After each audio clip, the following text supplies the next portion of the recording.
And Dogecoin dropped from 74 cents, that was its high, I think, in 2021, to a current value of about 6 cents. So massive loss, more than 90% lost. And it's going to be 100% loss. And why is that? Because Dogecoin was always a Ponzi scheme from the very beginning. And now there's been a major lawsuit announced against Elon Musk and I think some other individuals, a $258 billion lawsuit, saying that this was all a Ponzi scheme, that Elon Musk took advantage of people, that he hyped this up using his influence and his Twitter account and so on, and he got people to buy into it. And then those people ended up losing almost everything. Well, on the surface, that argument actually makes sense. That's a lot of what happened. But it wasn't just Elon Musk, obviously. This is what happened across the entire crypto space. You see, except for very few exceptions, like Dogecoin, which is backed by actual physical gold and silver that's held. And I don't currently own any Lode, by the way. It's just they're a company that I'm familiar with, I'm talking to, because I'm intrigued by the fact that they're backed by physical gold and silver. I think that's where crypto could be very useful. But aside from that, there are no coins or virtually no coins. There might be one or two others, but mostly there are no coins that are backed by anything that has intrinsic value. As a result, with very few exceptions, almost all of the crypto tokens are backed by nothing but, well, hype or faith or belief. And looking at Dogecoin, the only thing that gave Dogecoin value was the idea that other people might buy it later at a higher price. So people who bought into Dogecoin, they all had the same thinking. It was all the same. And it was all greed. It was all, oh, I better get in now. FOMO, fear of missing out. I better get some Dogecoin now because it's going to go up. And therefore I can sell it later to someone else at a higher price. And that's it. That's the only argument for Dogecoin. Dogecoin never offered anything unique. It never offered anything essential. Never offered anything that you couldn't live without. In other words, it didn't innovate at all. It was created as a joke. I mean, we've called it Dogecoin sometimes. Just somebody just created it as a joke, and then people started hyping it up. And this is the story of much of crypto. A lot of hype, a lot of BS, a lot of arrogance, and a lot of hard lessons that are being learned right now, with Bitcoin now hovering slightly over 20K, having gone to what, 65,000, 69,000, something like that. That was its high. So it's lost the vast majority of its value, over 2/3 of its value. And, I was talking with John Perez on the phone a few hours ago because I'm setting up an interview with him next week. And he's someone who has called this long ago. He said, Bitcoin's going to $4,000. And I called him up and I said, John Perez, you're so wrong, man. You're too much of an optimist. Why do you think Bitcoin will hold $4,000? It's probably going to like $400. And then he told me, well, based on current events, he thinks Bitcoin's going to zero, actually. So I'm not sure it's ever going to go to absolute zero like that, but could it go to 4,000? That now looks almost certain. Could it go to 400? Sure could. Could it go to $4? Of course it could. Could it go to 4 cents? Yep. It absolutely could go to 4 cents. And why? Because it's backed by nothing. And now we have this cascading contagion, as it's called, of crypto failures. And so we saw the Terra Luna token crash and burn, a couple months ago or whatever that was. $565 million worth of Luna tokens were held, I think that was what was held by Celsius. I'd have to double check that. It was either held by Celsius or Three Arrows, which is a crypto hedge fund. But one of those two held $565 million. And then apparently now, according to some Twitter threads, that amount that was worth $565 million is now worth under $1,000 because of that collapse. So then that collapse spread, and then Celsius has become insolvent, and they froze all withdrawals, and that happened just, a few days ago. So Celsius is crashing and burning, and now Three Arrows looks like it's insolvent, and one of the VC founders is running and hiding, reportedly. And there's a lot of redemptions being made internally, but it's as if the founders of a lot of these crypto companies and exchanges and so on they're always positioning themselves to be well off as the system is crashing and burning. For example, the Celsius founder is reported to have been siphoning off $80 million a month in selling off that token, the CEL token, CEL, short for Celsius. He was selling that off at $80 million a month so that he would have hundreds of millions of dollars even as the system crashed and burned and left everybody else penniless. And that seems to be the story of the founders in the crypto industry, which once prided itself on, transparency and honesty and integrity and sharing the wealth and serving the 99%, and everybody can be your own bank, and you don't need central banks, and you don't need authority. We can all be wealthy together. And it turns out mostly everybody's getting screwed. And just a few hucksters are walking away with the bulk of the money. That's what it's looking like. And I have a feeling, well, even just financially speaking, this has only just begun.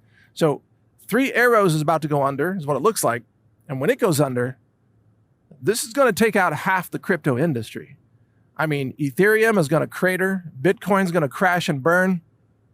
I would not be surprised if John Perez is right about a $4,000 price point. And do you realize what the margin calls are going to do on this to companies like MicroStrategies that holds, a few $1 billion in Bitcoin, or at least they used to before it cratered? I don't even know how much they've got, but he's borrowed a lot of money there to hold all that Bitcoin. And we've also come to realize that a lot of these people, when they said crazy, insane things like, oh, Bitcoin's going to $1 million a coin, or, Dogecoin is going to $50,000, or, Ethereum is going to be $1 million. And some of these people are just out of their minds, insane. It's like, no, Bitcoin's going to be $200 million per coin. So of course you should buy everything you can afford today. And then we're all going to be billionaires, blah, blah, blah. Of course it was BS from day one. And very few people were willing to say so. People like myself and John Perez and a few others, we've been on the record for years saying this, even as we have been advocates of the structure of cryptocurrency.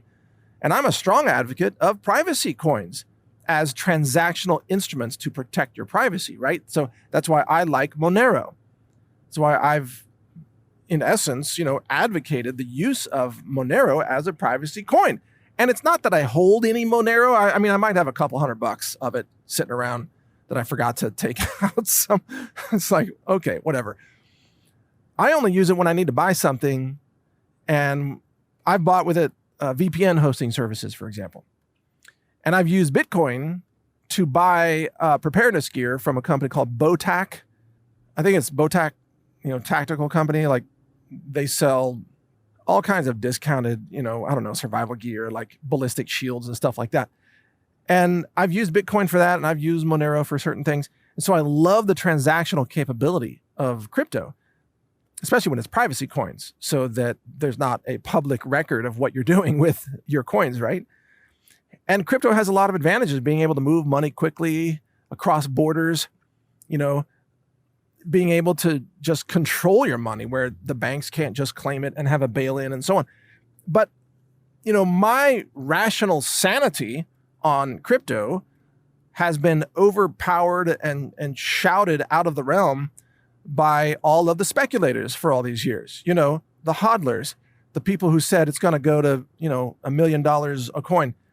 The people who said that Bitcoin is digital gold, which it isn't.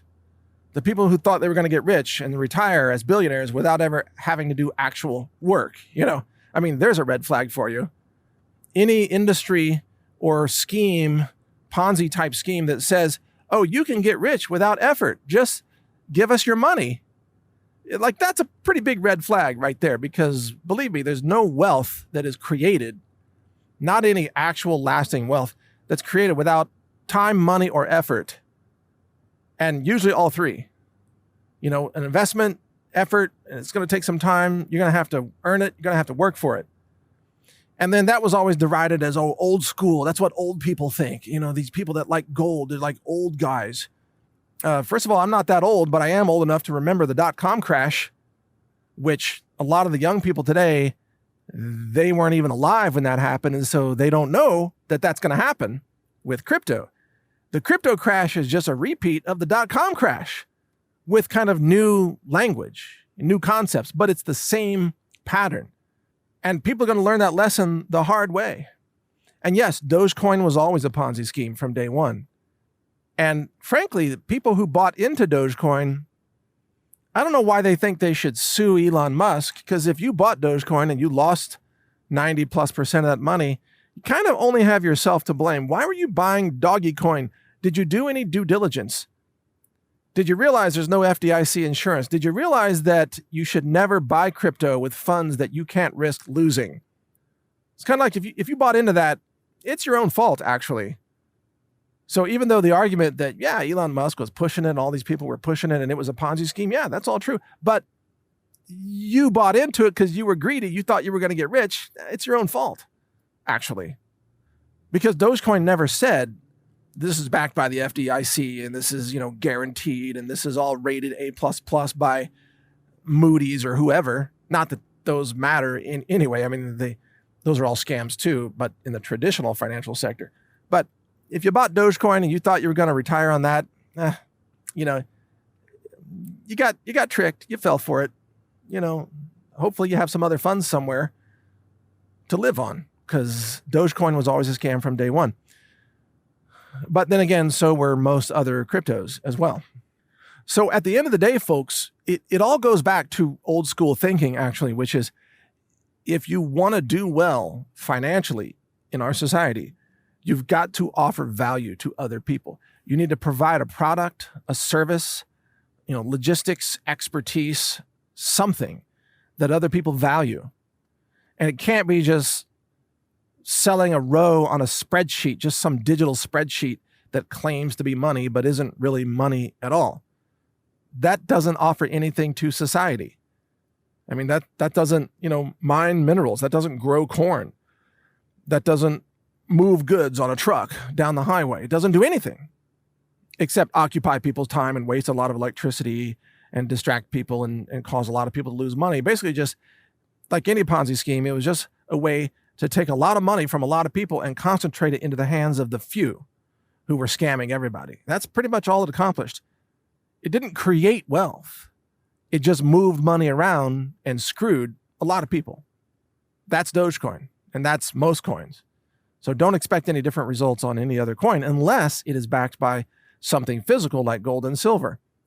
And if you like the idea of using crypto for transactions like I do, Monero for privacy, then, buy the Monero just as much as you need for your transaction, carry out your transaction, and, within an hour or a few minutes or whatever, and then you're done. You have no exposure. You took advantage of the infrastructure of privacy coins, but you didn't have any exposure to the total loss when coins collapse. That's the smart way to use cryptocurrency. And that's where I hope crypto actually ends up going, because it does have a practical use. It does have some value in the fact that it is a transactional infrastructure. And so that's why I think a lot of these coins, they won't go to zero, but they will go down substantially and they will lose a lot of, quote, money for a lot of people.